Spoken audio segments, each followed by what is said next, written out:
Hi there, everybody, and welcome to this week's Art of Procurement podcast. I'm your host, Philip Eidson. Well, today I'm joined by my good friends Pierre Lapree and Jason Treida from Pear Angusta. Pierre actually founded Pear Angusta back in 2012 to solve the pains it was having as a director of procurement at Adecco in tracking and reporting the performance of his procurement team. And you may know Jason as the co-founder and COO of IASTA and then Chief Customer Officer of Determine following Determine's acquisition of IASTA. Well, today Jason is supporting the Pear Angusta team in their international growth. Well, this week's podcast is actually based on our recent AOP Live webinar with Pierre and Jason. So they joined us last month to take live audience questions about how procurement can maximize the value potential of automation while ensuring that performance management is not lost in the noise of technology. And if today's topic is of interest to you, I highly recommend that you download the accompanying ebook that the team at Pear Angusta created following the webinar. It's called Procurement Performance Management Defined, a best practice guide for a new decade. It includes a summary of all the questions and the answers from the webinar and from this podcast, as well as a getting started with Procurement Performance Management Guide.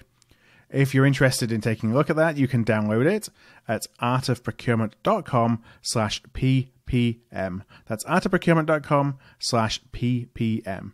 Okay then, well, let's go into the podcast. And given Jason's background as a procurement software entrepreneur, I actually started the conversation by asking him about procurement's approach to investment in technology. So I feel procurement typically been behind the curve in investment, and now they're starting to catch up a little bit. And I think there's probably maybe three major influences for that. The first is over the last 10 years, there's a lot more access to industry information, like with webinars and conferences, podcasts, publications. And so now we can really really see what's out there and who's doing what and what change is happening. So it's a lot more accessible than it has been in the past. Right. And secondly, technology is rapidly changing. And so you're right, it is the shiny new things, allowing procurement to be more strategic and transparent. And then I would say finally, that these technology companies are making major splashes with their massive amounts of investment. So they're taking over conferences and creating a big buzz out there. And so everybody obviously wants to see what's going on and who's doing what. And so that's something that I think has really changed over the last 10 years. And a lot of that can be very overwhelming with a large number of options and a lot of players out there and a lot of startups. So it's obviously we like to really encourage that everybody has a plan to evaluate what they really need and helping them make the right decision. I'm kind of curious, Pierre, what you think of that as well.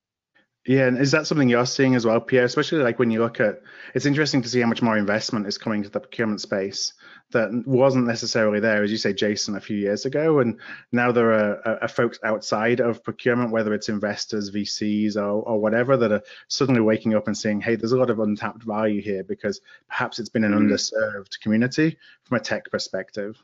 Yeah, true. And I guess that the people realize, I remember when we were trying to advocate procurement to others, we always used to say, $1 saved is $1 that hits the bottom line.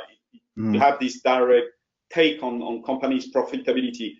And when you talk to a lot of private equity firms, they're starting to pay attention because, that's how they secure their investment. And of course, this has driven a lot of attention from the private equity firm, and this trickles down to the venture capitalist firm who will now start investing in companies like ours, for sure. That has changed, definitely.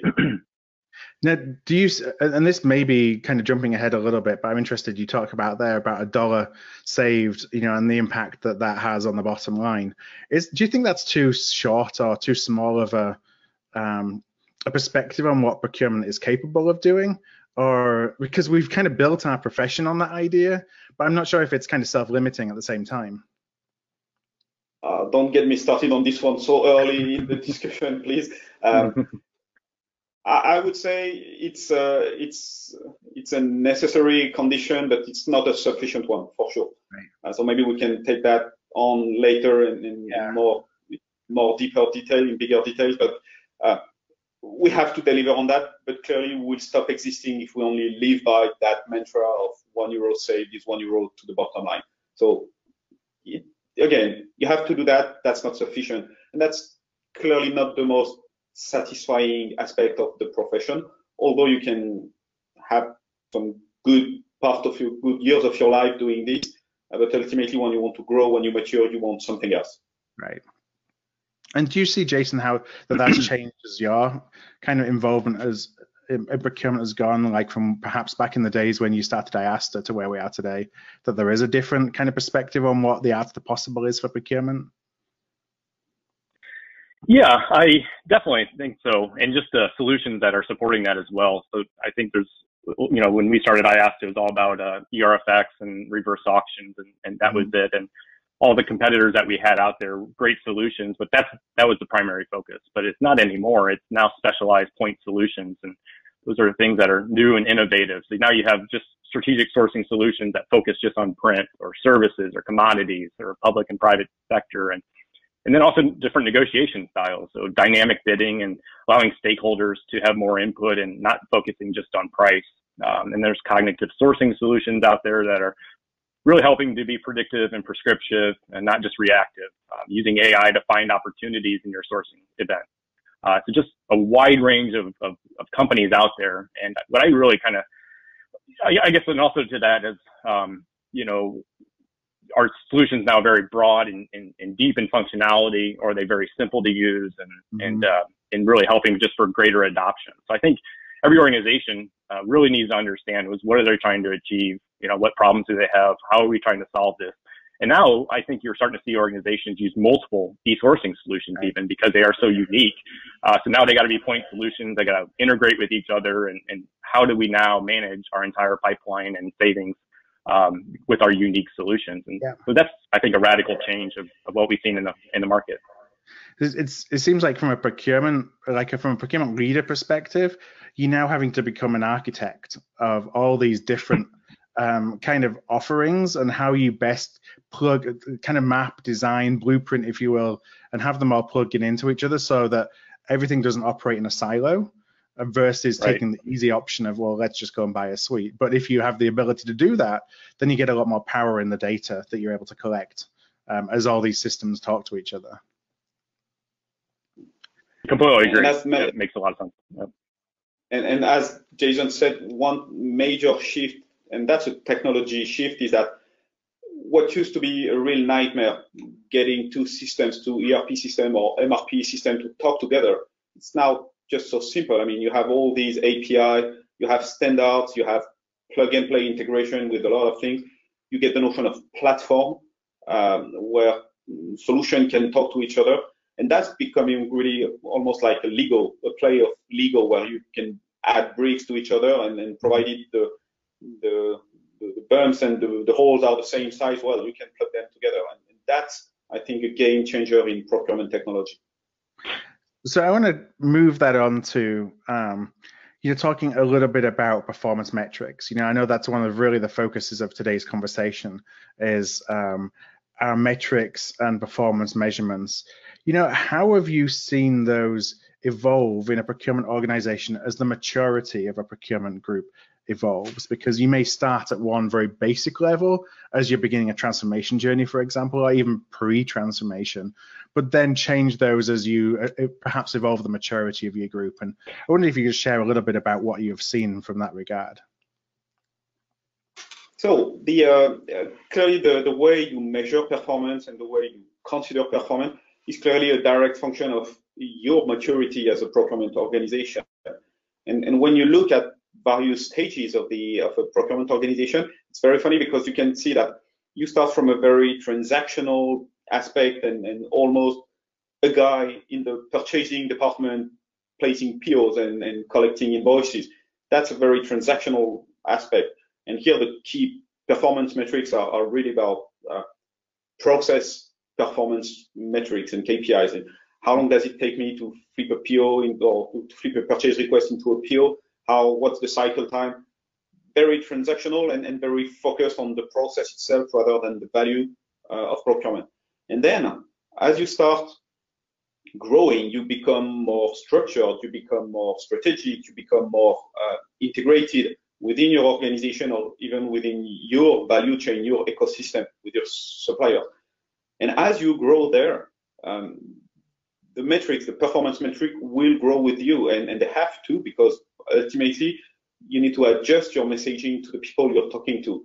So we're clearly seeing things that go from the basic, and no offense behind that, but basic transactional KPIs to more process-oriented stuff. Then we start measuring savings, and then when savings are no longer sufficient, then you start measuring things like value added, supplier collaboration, and stuff like that. And it's a journey. I mean, don't lure yourself in thinking that you can start doing supplier collaboration if you're a newly established procurement organization. There are steps you need to take, and that's the maturity curve of procurement. Yeah, is there a danger of having too many metrics? Sorry, come again? Yeah, is there a danger of having too many metrics? So I think that's one of the things that we often have, is we have this big dashboard and there's so many things we talk about, and you kind of get lost in what's important. Ultimately, we need to realize that there's no magic in technology, and the data has to come somewhere. And either you collect this automatically, and then you need to invest heavily in systems that can talk to each other and massage the data, or you need to input it manually because no system is behind that. But in all cases, the level of resources, the level of effort you have to deploy to get those things, well, you better need to think twice whether you want to show shiny dashboards to a stakeholder, or if you simply want to have a conversation with them, and based on 2-3 KPIs, like something that matters to them. So clearly, too many KPIs can hurt the conversation. All right. Well, I just want to take a quick pause just to encourage anybody who is watching. Again, if you have any questions for Pierre or Jason, please feel free just to add them into the, looking at the dashboard right now, there is a questions button. There's also a chat opportunity as well if you want to chat directly with Kelly, and Kelly can jump in with the questions. We do have questions that we received in advance. Part of the AOP Live is we really encourage you to submit questions before we jump into the conversation, so we can build those kind of into the narrative for the day.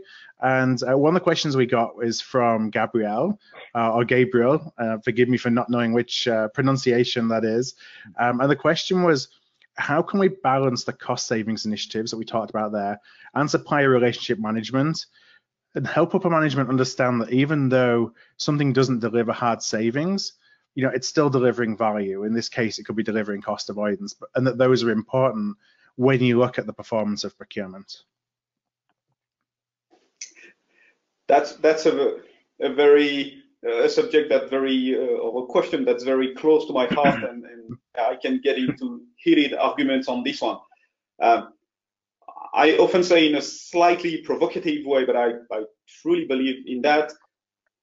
A procurement function that doesn't deliver some economic value is useless. So we need to deliver that. And we usually look at cost savings or cost avoidance, and these sometimes look like a dirty word. But there are many ways of doing this. You not always have to twist your supplier's arm or smash their head to get some price reduction. You can have meaningful and constructive conversation that will take the cost or take the price down without hurting your supplier. And we need to have those. I mean, when I started as procurement practitioner a few years ago, the whole procurement organization was built on saving multi-million dollars on telco because the market was moving. And that's how we earned our stripes. That's how we get the business to talk to us. So you need to do that. And you need to establish this baseline of trust and credibility, and money is an excellent way of doing that. And you should do that in a way that the discussion on economic value of procurement is no longer a debate or a question. I mean, you're bringing money. When you announce a number, I can trust that number because we've worked on that together. So now let's focus on the more interesting conversation. But we said that a few minutes ago. You can't go to your board and say, hey, we're going to go all collaboration and innovation with our supplier and say, okay, who are you, by the way?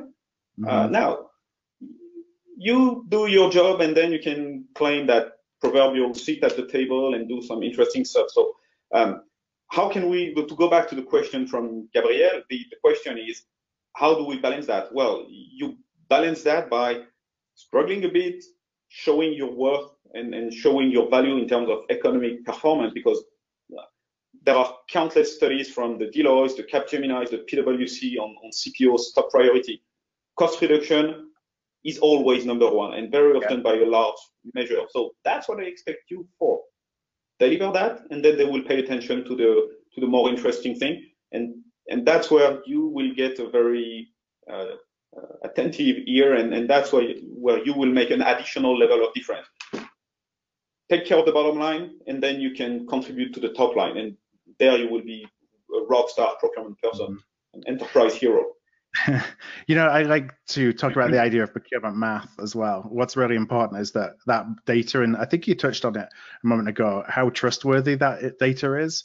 Because one of the things that I think we've probably all done as practitioners is you are claiming savings that may be a little bit dicey in terms of how realistic they are, but perhaps the governance structure that you're working within gives you the opportunity to report them in that way and claim them in that way. So actually being those, having a mechanism in place to know that your CFO can know that they can trust that information is kind of foundational. And then you can start building upon that to say, okay, what are the other things that are important to my business? And, I had a conversation with somebody who was in a fast growing tech company in Silicon Valley. Cost savings wasn't really important to them, but what was really important was the fact that it cost them, $500,000 a year to bring in a software engineer.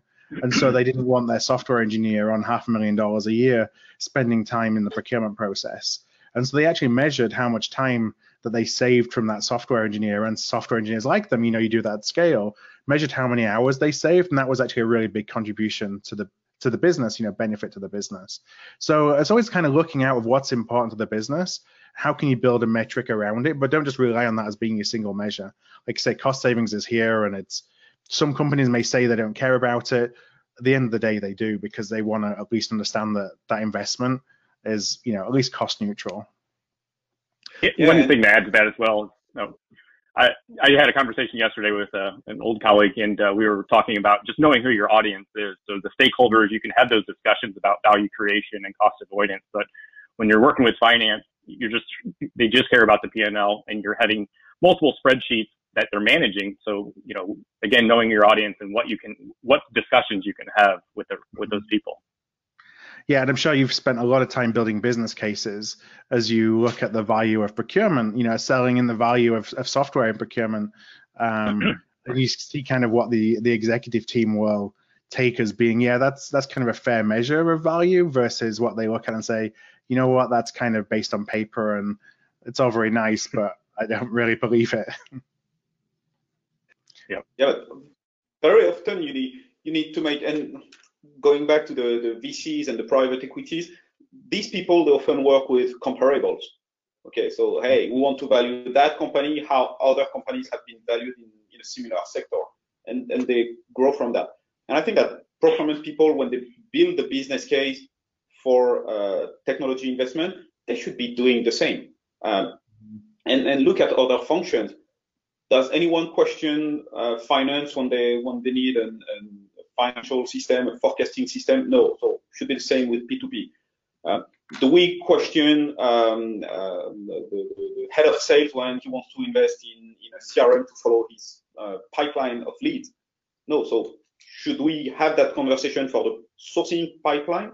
And this goes on and on and on. I mean, do we challenge HR when they want an applicant tracking system? No. So should we challenge an investment in supplier onboarding?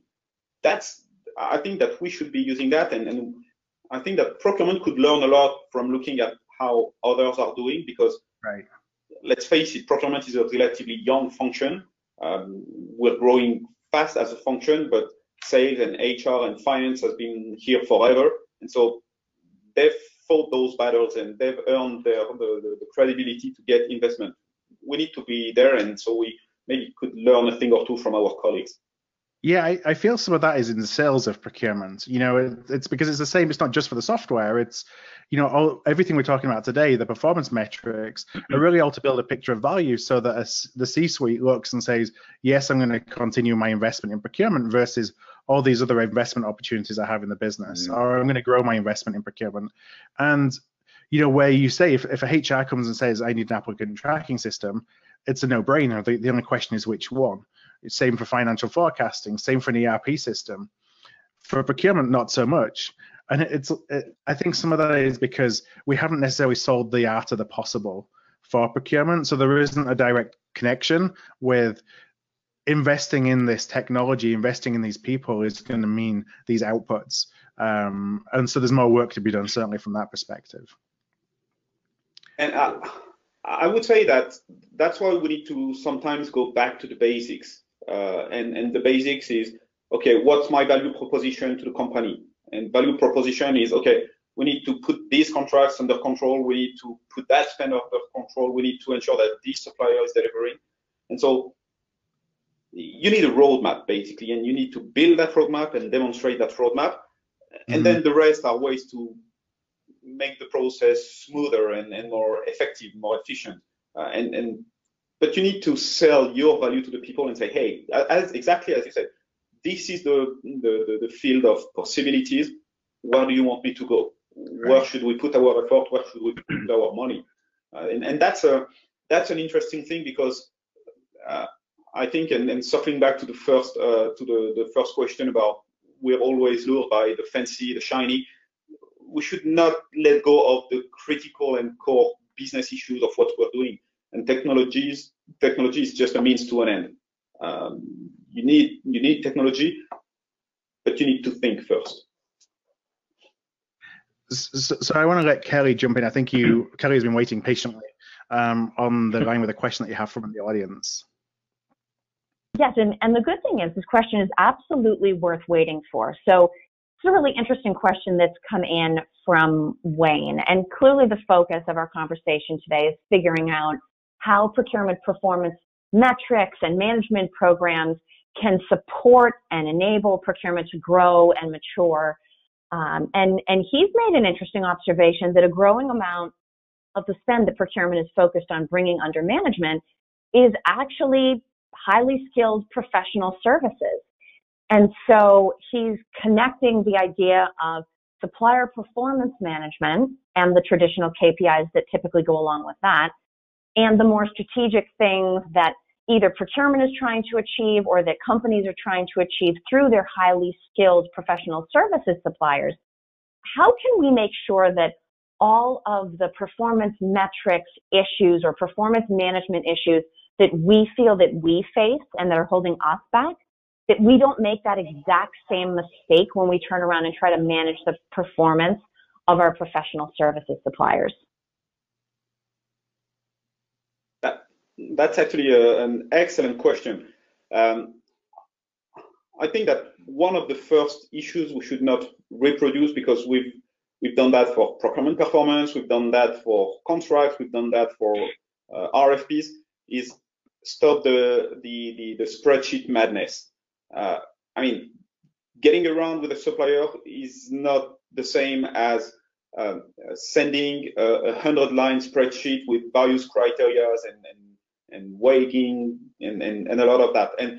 And we fail too often in that trap, where we try to reduce everything to scores in a spreadsheet. So you need a thread or a guide to define what you want to pay attention to, what's important for your business. But then you should use that as a way to have conversations. And so that should be a very limited number of metrics and a lot of more face-to-face conversation. And I mean, the power of writing is huge, and having a conversation and putting notes to the paper and putting that in perspective with actual scores and metrics, this goes a long way in assessing procurement performance. And of course, this is maybe not very scalable. If you have 10,000 suppliers, clearly you will not do that with 10,000 suppliers, but you possibly have 10, 20, 100 strategic suppliers. And with this number of suppliers, these practices, they scale. And there's a very famous guy in the venture capital world called Paul Graham. And his advice to the unicorns, the big startups, is start with things that don't scale. Mm-hmm. And you will see what works, you will see what doesn't work. It will be a bit more effort, and then you will be able to reduce what you're doing to the core, to the essence of what you're doing. And I guess that this is what you should be doing for supplier performance. 3, 5 metrics, but then a lot of face-to-face conversations with the business and suppliers. And little by little, you will arrive to a situation where the right metrics will become obvious.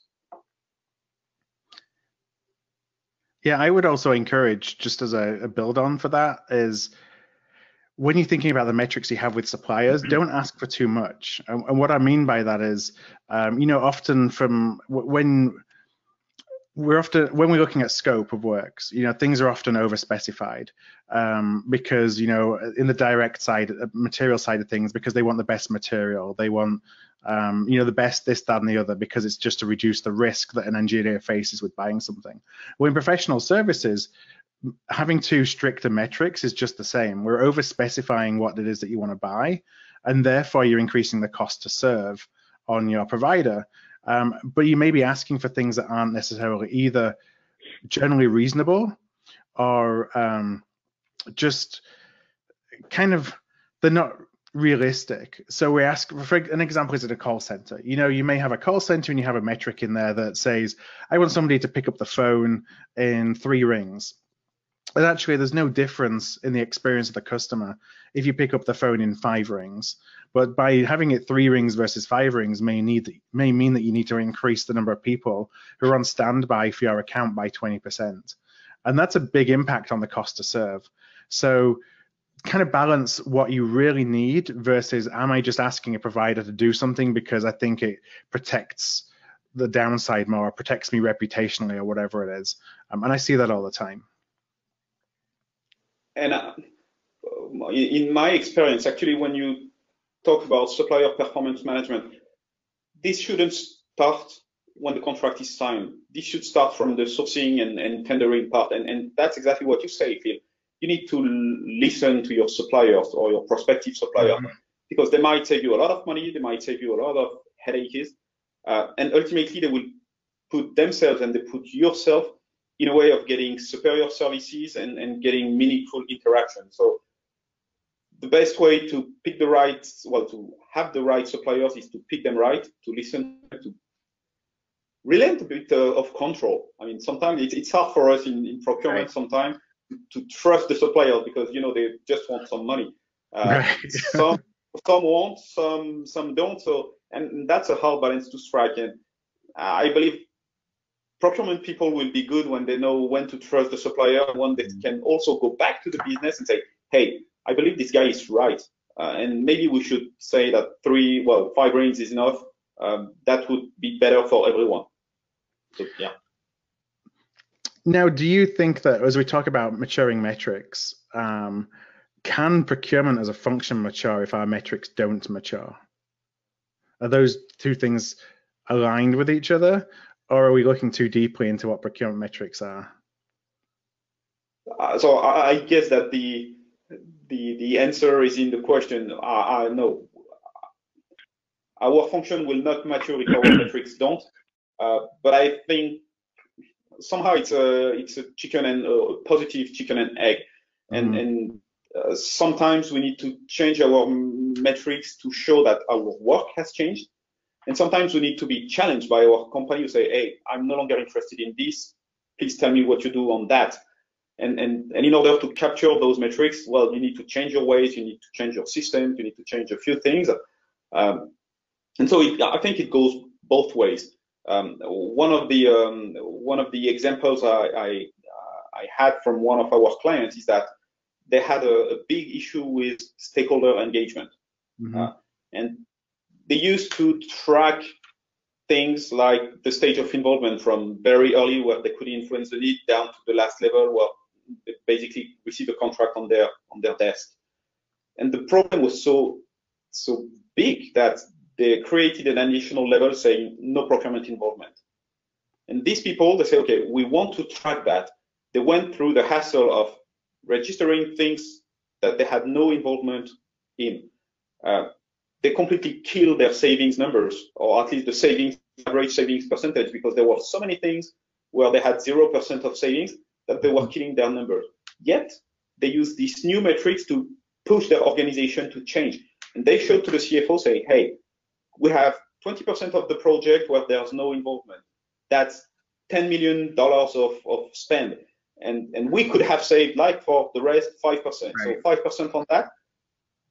Do we really believe as an organization that no procurement involvement is worth that amount of money and possibly that amount of risk and lost opportunity? Mm-hmm. And so they made their point, situation changed, they got rid of that metric because it was no longer meaningful or useful. So you will mature by using new metrics or by using temporary metrics.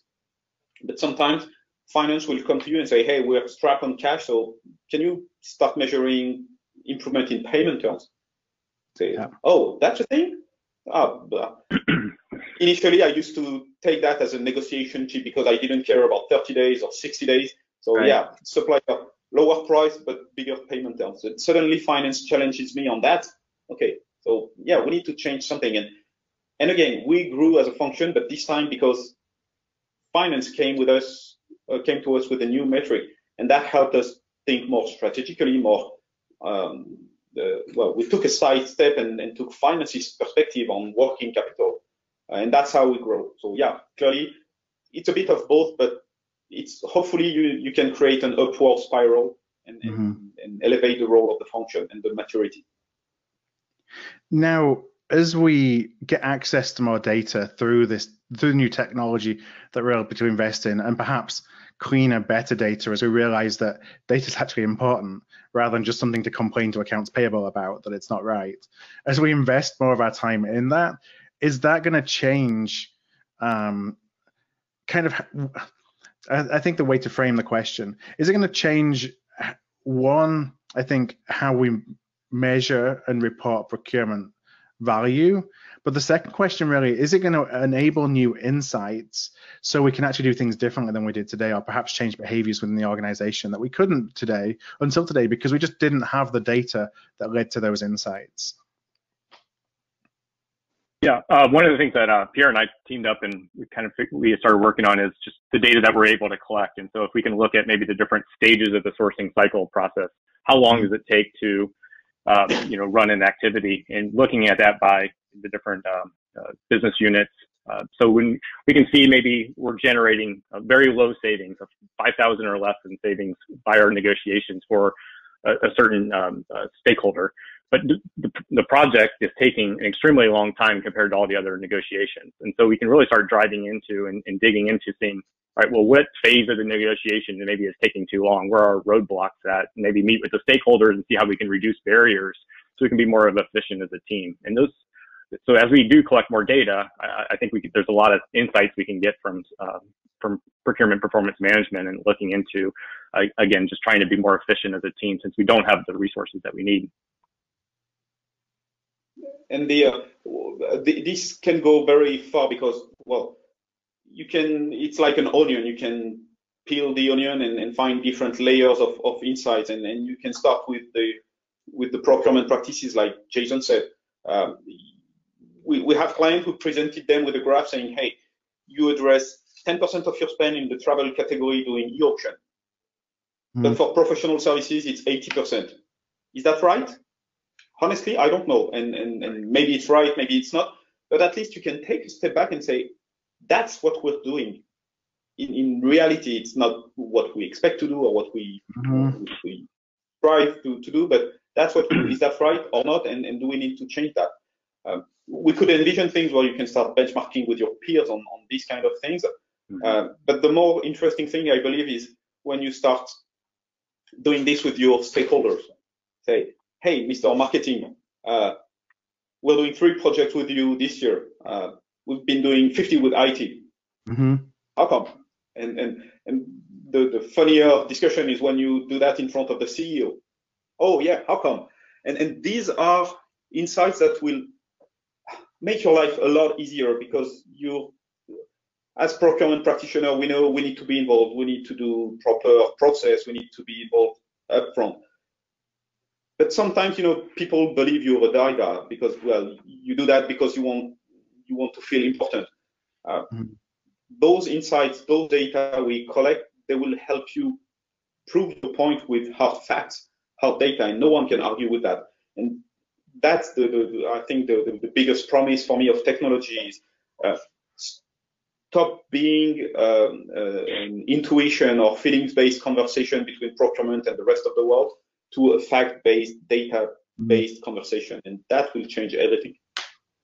Yeah, using data to, I just kind of jotted down as you're talking there, using data to change or modify behaviors. That's as opposed to just focusing it on, I've got more data so I can be 5% more effective in a negotiation. It's actually how do we help the organization change their behavior? Yeah, and that's extremely powerful. These nudges of behaviors that, I mean, procurement is a function. We're a people function. A lot of people see us as process and analytics, but we're in a business of relationship, and so we need to also learn how we can influence the behavior of people, and sometimes data is a good ally for that. Yeah. So just I'll jump in. Just another reminder: if you've got any questions, please pop them in the chat box or ask them in the question field on the GoToWebinar control panel. As I go into the next kind of question, it's interesting we just talked about behaviors. When we talked and did preparation for today's session, we talked a lot about rituals, and procurement rituals that we see that you kind of think, why are we still doing that? Maybe things that we assume as being the way to do things because we don't challenge our assumptions. You obviously get to see, when you speak to a lot of prospects and clients, rituals that you're helping them to overcome. So what are some of those rituals that you see consistently that you're kind of helping folks to break through so that they can perhaps have elevate the role of procurement, have a different outcome with their stakeholders? The first example that comes to my mind is, again, I'm going to be slightly provocative, but the control freaks. We have one big client. They used to have 6 different validations from the identification of a project through the completion and the reporting of the same 6 times, and out of the 6, 3 things validated exactly the same thing at 3 different ways. There was no value. And I mean, procurement people are smart people, they are educated people, and they can make decisions. So instead of framing them into a very rigid process, a very rigid control framework, well, trust them, let them use their brain, and this will do marvels. And sometimes it's hard because of you believe that workflows will give you compliance and will give you security and a lot of things. They don't. I mean, everybody is bored with that and has better things to do than clicking buttons. So one of the rituals we help them a lot breaking is exactly that. Is, okay, how can we go from 6 validation steps to only 2? Do we do this project? Do we agree on the mandate and the baseline? And what's the result in the end? And that's enough. And in the middle, let the people talk.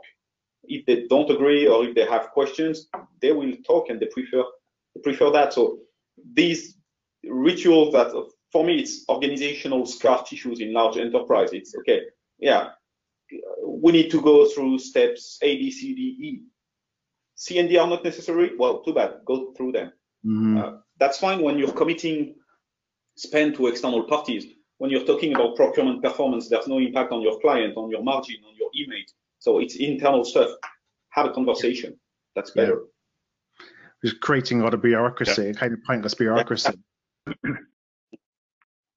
Yeah, and it's also just creating new rituals, as Pierre mentioned, but just starting with some new ideas. So instead of letting all the stakeholders come to procurement, asking for updates on their projects and where we at and what's the next stage, it's also then starting to be a lot more proactive and creating that ritual of updating them and having the weekly or every other week meetings with the stakeholders, reviewing the information, what roadblocks may be ahead, getting their feedback on what's maybe changed on their end of the business as well. So it's just being very transparent and collaborative, and those are great rituals to get started. Yeah, it's like, I think governance is really important, but we can overdo it. So that's where I see, when we work with a lot of procurement transformations, there's either no governance or there's too much. And so you're either getting involved in everything and people think that you're just procurement's the policeman and they're just kicking me when I do something I shouldn't do, or they try to create all these roadblocks for me to jump over, or it's kind of the Wild West and everybody's doing what they want. So it is a fine line. Pierre, you said like something at the beginning, something at the end. That's something that we've always advocated as well is, you want upfront, for example, in a sourcing project, everyone to be on the same page, to agree on the strategy, to agree on the way that value is measured and the way that value is going to be measured. So you're not all arguing about it at the end. And then you come back at the end to say what happened. This is the sourcing award. This is the value that we've actually been able to achieve. Get everybody to sign off on it. You don't need, as you said, Pierre, all the stuff in all the gates and the stages that you sometimes have in the middle. So long as you have something at the beginning, something at the end. And that sometimes, I didn't really think about that this way when we prepare, but there's maybe a balance between governance and rituals. Mm-hmm. And governance is something that is imposed by the organization because we need to do things in a certain way, and that's the validation. But the rituals is somehow the informal governance. It's right. Okay, how do we ensure that once we've agreed on the baseline and the ambition, and before we move on to the end result, how do we ensure that in the middle we speak often enough, and we speak with the right level of people to ensure that we're following the course, and that's possibly the hardest but the most interesting thing, because it's a people thing. You need to talk to people, and you need to have people with sometimes slightly disaligned interest or concern, the stakeholder and procurement. Well, you need to build those rituals, and you need to build the trust. And again, going back to the initial discussion on how do we elevate the role of procurement, that's how you do that. It's by talking to people. They will realize that you actually bring a lot of value. That, it's interesting to work with you, and next time they will come again. So you need to have those rituals in place. You need to establish them, and that's tricky, but it's good. So I got a kind of question as we think about, we have a few minutes left here. I want to talk a little bit about actions that people can take away from the conversation. I think maybe something that you've already answered, so you could just kind of reiterate. It may be something else that comes to your mind. But one of the questions that we had in advance was from Himaka, who asked, what's one habit that we can actually implement in our kind of daily procurement lives to be more productive? Maybe it's in the context of the rituals we talked about. Maybe it's something else that we haven't touched on today, but how can we start making that change? That's an interesting one. I guess that one of the expression I learned from an American colleague is walking the talk. And I think that this is critical in procurement. I mean, so you need to start outlining your roadmap, and you should build this with the stakeholders and with finance. You should keep them updated, and you should explain them what are the results you're measuring. And so that's not something that you will be doing tomorrow, because it takes time. But the key thing is, whatever you do, make it visible, make it transparent, and make it indisputable. Whenever you announce savings to finance, well, if they challenge you, you need to be straight in your shoes and be able to claim that and say, oh, well, no, you're right. We should not report that as saving. You're dead. If you act like that, you're dead. You should fight. So the single one, the single biggest thing you need to make is getting more structure and more transparency into whatever you're doing. And there are many ways of doing that, but it starts from you and possibly your manager. This should not come from the head of finance or the head of procurement. You're a professional. You need to work in a very strict manner and make that visible. Jason, I don't know if you had anything to any thoughts as well, or anything to add on actions that folks can take.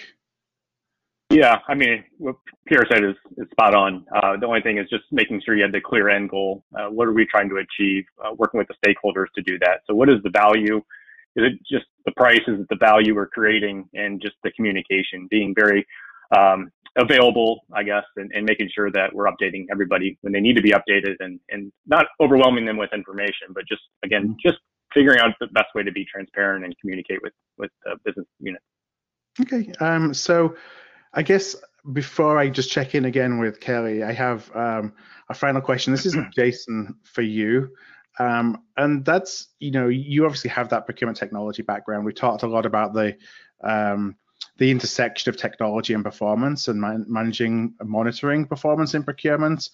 How would you advise folks to really think about what they should be looking at from a procurement technology perspective? Where to even start? You said at the beginning, you talked about all the different kind of technologies that are out there that procurement leaders can consider, and sometimes it feels like it's a little bit like being hit by a bus. You have one of those maps that has all the different categories, and now there's 50 logos in each one of them, thinking, where do I even start? What kind of recommendations do you give to folks who, as they're thinking about where to start in their investment in procurement tech? Yeah, I think I've said it multiple times, but just understanding the end goal, what we're trying to achieve. So we've seen people that send out these massive RFPs that have 1,000 questions and all the features and functionality that you might have. But again, is that what the business really needs? Is that what they're going to use? Are you overcomplicating a system, and then nobody's going to use it? So it's just, what is it that we're really trying to achieve? And again, if you don't have that roadmap and you don't have the strategic plan of the procurement team, you don't know. So maybe it's not the right time to go out and look for solutions. So once you do feel like you have that, then it's very easy now to go to trade shows, webinars, and look at what solutions are out there. And before you just go out and you build your RFP, is just trying to see what's out in the market, talk to peers, and just get some ideas out there. I think that will really kind of help start guiding you into what solution that would make the most sense, because there are a ton of solutions out there now. Right. Pierre, I saw you nodding your head there. I don't know if you had anything to add. Yeah, we touched on that earlier. The world of technology has changed, and so now it's a lot easier than before to somehow try before you buy. So trust the supplier and ask them to show you, and come with them, not with a list of requirements like 400 lines in an Excel file, but rather with business case. Okay, that's what we're doing. Would you do differently? And how would that work into your solution? And if you have an open mind on how the supplier can challenge you, and if you believe in what they're showing you, well, first, if they can actually show you something that's tailored to your need, it means that they have been able to build that in a way that's manageable during the pre-sale thing. And so the odds that it will work during the actual project phase are quite high. So give it a shot. I mean, it's much better to dedicate a week to workshops with 2-3 vendors and going in the guts of the solution, rather than letting them 2 weeks to fill in ugly Excel file that will be wrong in the end, because they will say yes everywhere, and once you've signed and you're down to the knees in the mud, they said yes and it was no. Too bad. Yeah, it's interesting what you say there. I recall a podcast that I had maybe a couple of months ago with a CPO of a huge telecom company here in the States, and he'd been really successful in building this ability for the team to move quickly and to try new things, piloting with emerging software providers, for example, in the procurement space, to see what the art of the possible was.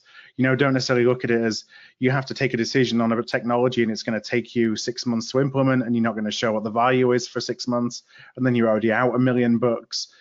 Technology doesn't work like that anymore. So small scale pilots, look at and empower, certain members of your team to have responsibility for doing that, then really helps you kind of figure out how you can connect all of these dots.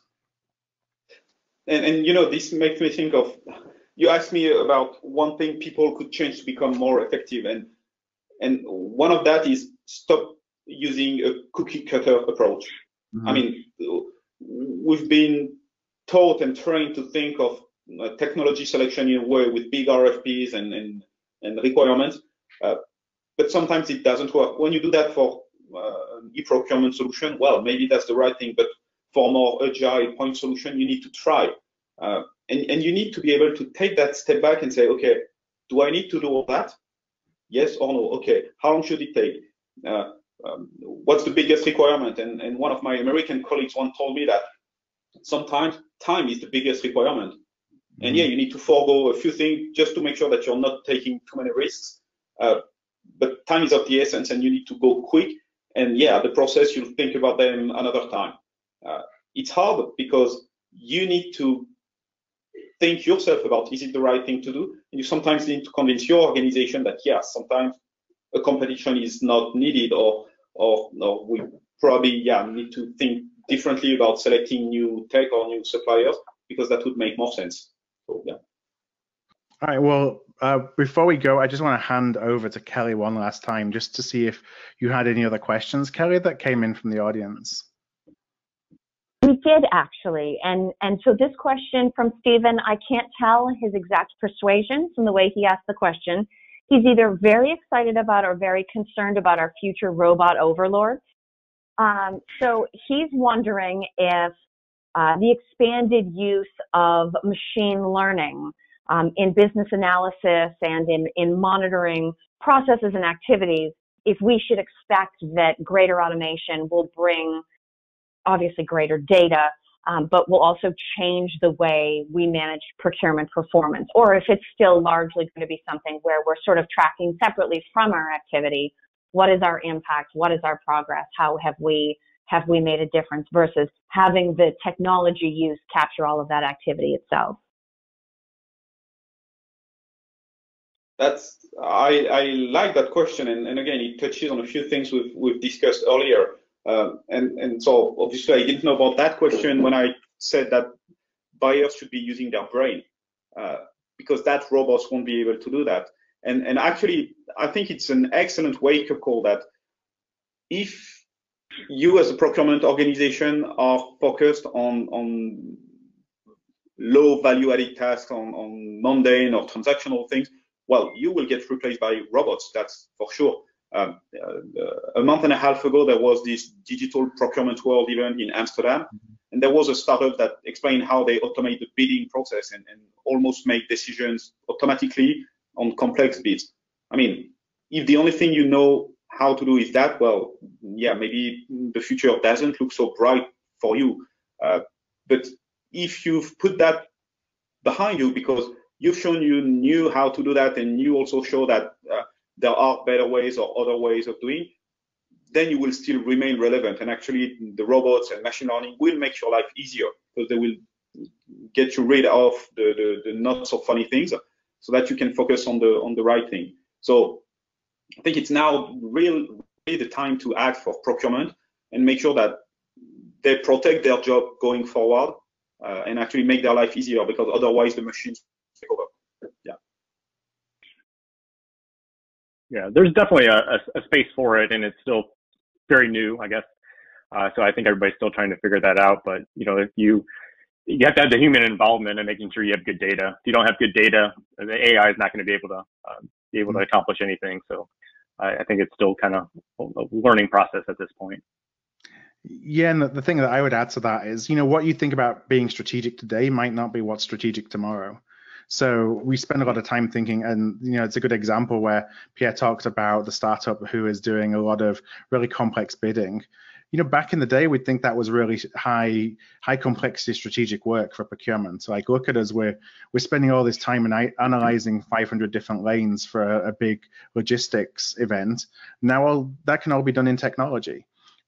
So don't focus on what's strategic today, focus on what we believe is strategic in the role of procurement in the future, and build ourselves up today so we have that opportunity to take that role, versus us being told, in a few years' time, hey, there's some technology that's going to replace all that stuff you thought was strategic but isn't anymore. We know we need to get ahead of ourselves, so it's us that's driving that conversation, as opposed to somebody from the outside coming in saying, hey, look at this new wonderful tech I've found, procurement, you're fired. And I think that's really, I don't necessarily want to end on a somber note like that. I think it's actually a really great opportunity for us to redefine what procurement is, and how we then look at procurement performance and measure it, as we've been talking about today, evolves. We talked about the maturity question, because yes, we'll always have that core requirement on savings, but there's so many other things that we're going to be evolving our profession into that we haven't yet figured out how to track. That's where we need to be thinking about so that people see the value beyond things that ultimately may be automatable. So with all that being said, we're at the last minute. So I just want to wrap up by thanking you, Pierre, and thanking you, Jason, for participating in the AOP Live session with us today. Thank you. And everybody, thank you for listening and for joining us, for watching us. We'll be pulling together the questions that were asked today, also questions that we got in advance that we just didn't have the opportunity to ask today. We'll get Jason and Pierre's answers on those, and we'll put all those into a short 1-2 page PDF, and we'll make sure that everybody who is on the call today gets that as soon as it's ready. So thanks again for your time, and enjoy the rest of your afternoon or your evening, wherever you are in the world. So take care, everybody. Hi there, and thanks for joining us again today on The Art of Procurement. So as a reminder, if today's conversation was of interest to you, I highly recommend that you download the accompanying ebook that we created following the webinar. It's called Procurement Performance Management Defined, a Best Practice Guide for a New Decade, and it includes a summary of the questions and the answers from today's pod, as well as a Getting Started with Procurement Performance Management Guide. You can download that at artofprocurement.com/ppm. That's artofprocurement.com/ppm.